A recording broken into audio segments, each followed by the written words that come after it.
તારીખ 4 ફેબ્રુઆરી 2026 સાબરકાંઠા સાંદોલિયા ગામ સાંજના લગભગ 6 વાગ્યા હતા.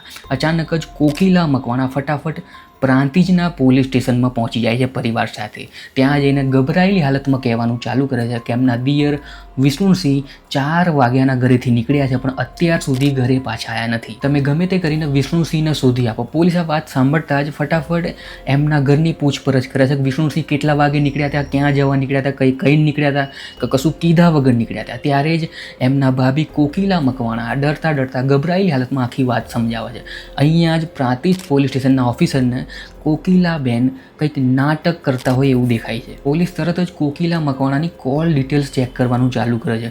કોલ ડિટેલ્સમાં એક નંબર પકડાય છે, જે નંબર પર કોકિલા મકવાણાની કન્ટિન્યુઅસ વાતો ચાલતી હતી. પોલીસ એ નંબરની ડિટેલ્સ નીકળવાની ચાલુ કરે છે. ત્યાં જ પોલીસના કેસમાં બહુ મોટી સફળતા મળે છે. એ નંબર હતો દોલતસિંહનો. એ દોલતસિંહ પણ સાંદોલિયા ગામના જ વતની હતા અને એમનું ઘર કોકિલા મકવાણાથી 300 મીટર જ દૂર હતું. તો પણ આ બંને કન્ટિન્યુઅસ એકબીજા જોડે વાતો કરતા હતા. ત્યારે જ પોલીસ આ દોલતસિંહની આખી જન્મકુંડલી કઢાવે છે. ત્યાં જ પોલીસને ખબર પડે છે કે કોકિલા મકવાણા અને દોલતસિંહ વચ્ચે પ્રેમ સંબંધો ચાલતા હતા. આ બધી જ તપાસ ચાલી રહી હતી. અચાનક પોલીસ સ્ટેશનમાં એક અજ્ઞાત માણસનો કોલ આવે છે.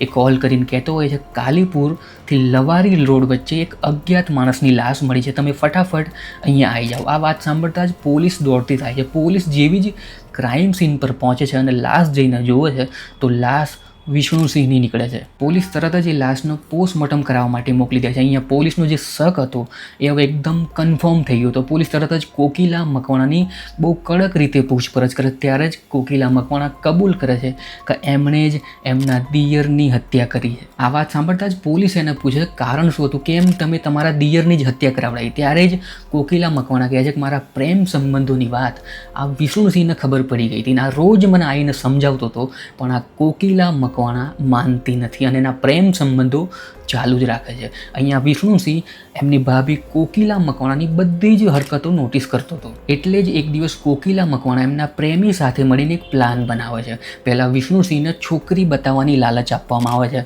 અને એક ઇક્કો ગાડી બોલાવવામાં આવે છે. ઇક્કો ગાડીની અંદર દોલતસિંહ અને બીજા 2 સાગરીતો સાથે વિષ્ણુસિંહને છોકરી બતાવવા માટે લઈ જવામાં આવે છે. ગાડી જેવી જ કાલીપુરથી લવારી રોડ વચ્ચે પહોંચે છે ત્યાં આ 3 જણા વિષ્ણુસિંહને ગળે આપીને હત્યા કરી નાખે છે. હત્યા કરીને આ 3 જણાએ લાશને સાઈડમાં ફેંકી દે છે અને ત્યાંથી ભાગી જાય છે. અને ભાગી જઈને કોકિલા મકવાણાને કોલ કરે છે અને કોકિલા મકવાણા આગળનું નાટક કરવાનું ચાલુ કરે છે. કોકિલા મકવાણાએ એમના દિયરને મારવા માટે ટોટલ 2 લાખ રૂપિયાની લાલચ આપી હતી. આ વાત જેવી જ પોલીસના કાનોમાં પડે છે, પોલીસ આ 4 જણા પર હત્યાનો ગુનો દાખલ કરે છે અને 4 જણાને અરેસ્ટ કરે છે. આ કેસમાં કોકિલા મકવાણાએ એના આડા સંબંધોને છુપાવવા માટે એમના દિયર વિષ્ણુસિંહને રસ્તા પરથી હટાવી દીધો. ત્યાં સુધી તમારા શું વિચાર છે આ કેસના રિલેટેડ એ જરૂરથી કોમેન્ટ સેક્શનમાં લખજો.